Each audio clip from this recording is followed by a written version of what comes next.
Hello and welcome to ACC Interviews. I'm Jory, and today I'm going to be interviewing Ms. Jacinda Foreste, an experienced construction technology consultant. How are you doing today? I'm doing fantastic. Thanks for asking. It's great to hear. So let's get into these questions. For starters, can you tell me a little bit about your educational background? Yes. So after high school, I was really passionate and I was really interested in pursuing a career that could change the world or have some sort of impact. So my first interest and major started off as nonprofit management. And so I went to Indiana University Northwest and I completed a bachelor's degree for public nonprofit management and administration. And then after that, I was still really passionate and I wanted to pursue a master's degree, and I found out that Syracuse University was the top school in the US for that program. So I applied, I worked really hard to get accepted into Syracuse University, the Maxwell School of Citizenship and Public Affairs. And so that's where I obtained my master's degree. Then shortly after that, I just became really interested in projects management. So when you're in the public and nonprofit sector, things just tend to go on forever and ever. There are some parts of the job that just don't have a clear start and stop date, and some parts feel really just intangible. It just feels like you're working on these really lofty goals that don't have the direct impact that I was really looking for. So I became really interested in project management, and that led me to the construction industry. So after much soul searching, I then re-enrolled at Purdue University, and I obtained a construction management and engineering technology degree in 2019, and I've been in the construction industry ever since. What's so special about construction that you chose construction specifically? Well, just like I just mentioned, I became really interested in things that had like a hard start date, a hard stop date, and things that were tangible. So I really liked the idea of I could drive by a building and say, hey, I had an impact on that, or that's a cool project that I worked on. And I also felt like I wanted something that I could relate to more in my real day-to-day life.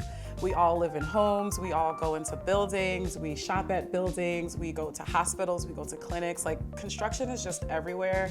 So I wanted something with more flexibility that I could potentially go anywhere in the world with. No matter where you are in the world, no matter what continent, no matter what country, you are being impacted by construction. So I really, really was drawn to the large impact and the global internationality of the construction industry. How did you get into the construction industry and then transition into consultant?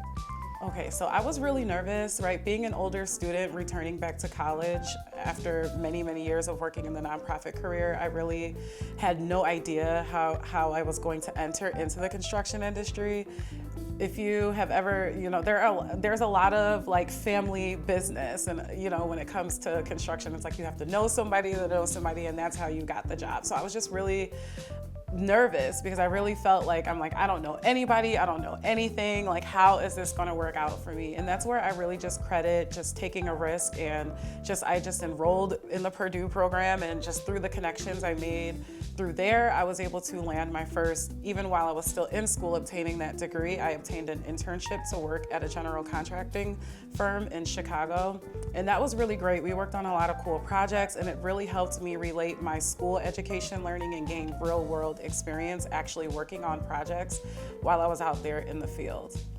And then how that transitioned into consulting was I became the person on the project team that was just really good at using the technology. Mm-hmm. So one thing about the construction industry, as technology based as it is, it's also a lot of like the older generation that aren't really that keen to wanting to jump in the computer and click all of the buttons and submit all the reports that way. They still want to do like hand drawings, hand blueprints, hand markups, and things like that. But in today's world, there are a lot of parts of the construction project management that you need technology to submit.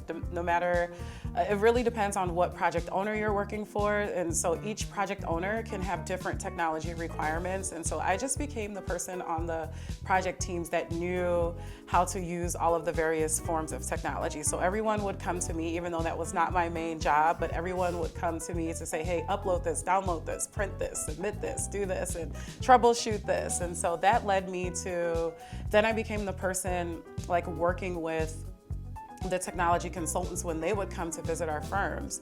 So I didn't even know that that was a job that existed. But if your firm, has software A and that they've implemented at their company, software A comes to your company and they help you set it up, they help you implement it, they help train you.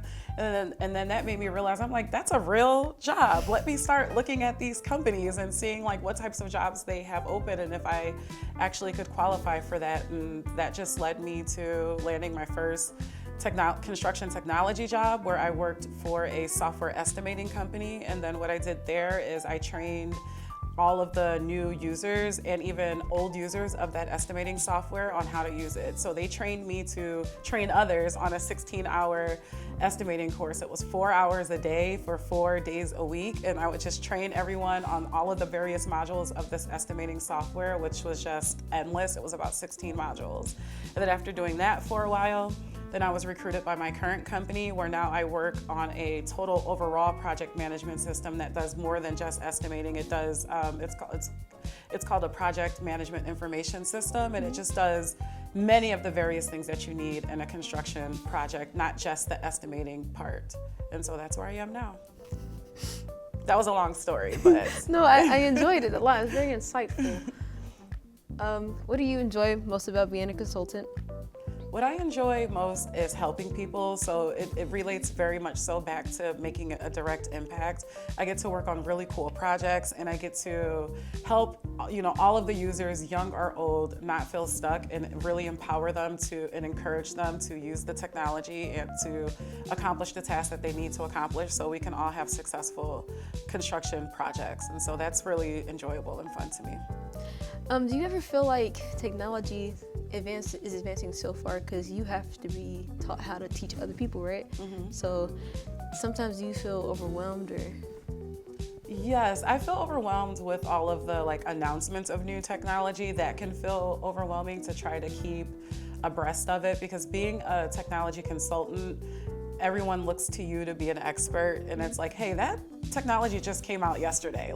I'm not an expert. I've learned about it the same time you just learned about it. We need a little bit of time to catch up. But then also on the flip side of that, not just because the technology was released or came out, it doesn't mean that your client or your firm is going to begin to use that technology. Mm-hmm. So there is a gap in that time frame that allows you to potentially catch up on it if that's something you want to do on the side to maybe help you out with a potential new client.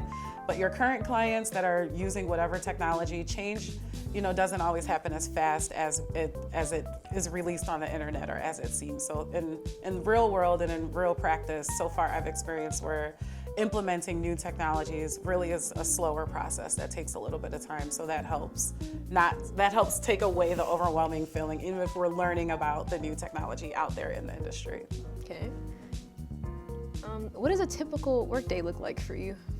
Okay, so currently with my current client, a typical workday looks like a bunch of meetings, a bunch of trainings, and then also one of the things that I do in my current role is I work a ticket support desk. So if you've ever needed any help, if you were using a software and you were like, hey, I forgot my password, and you click the forgot password button, or hey, I'm trying to do this in the software, how do I do this? So we have a ticket support desk system with my current client that all of the users, there's over 1,000 users of the current database. So whenever they have any support need, from username to, hey, I'm trying to do this, start this, I can't see this, they submit a ticket request and I respond to those tickets. So a lot of my job is responding to tickets. I also do process trainings or module system training. So every month there are a few trainings that I do on a recurring basis, or sometimes I will schedule specialty trainings if I'm noticing a group of users are having the same type of issue. So I try to schedule trainings with them. And then there's just a bunch of meetings in between there. With the client, we're figuring out what the client needs. We develop new processes in the system. We work directly with the software companies to submit software enhancement request ideas, hey, you guys really need this button developed. Our users are really requesting this. Is this something you can develop? So we work with back-end developers on the software as well. So my day can consist of all of that. Well, that's all the questions I have for you today. Thank you so much for being here, and thank you all for watching. If you enjoyed, follow us on YouTube and Instagram at ACCtv Hammond for more. Bye. Thank you.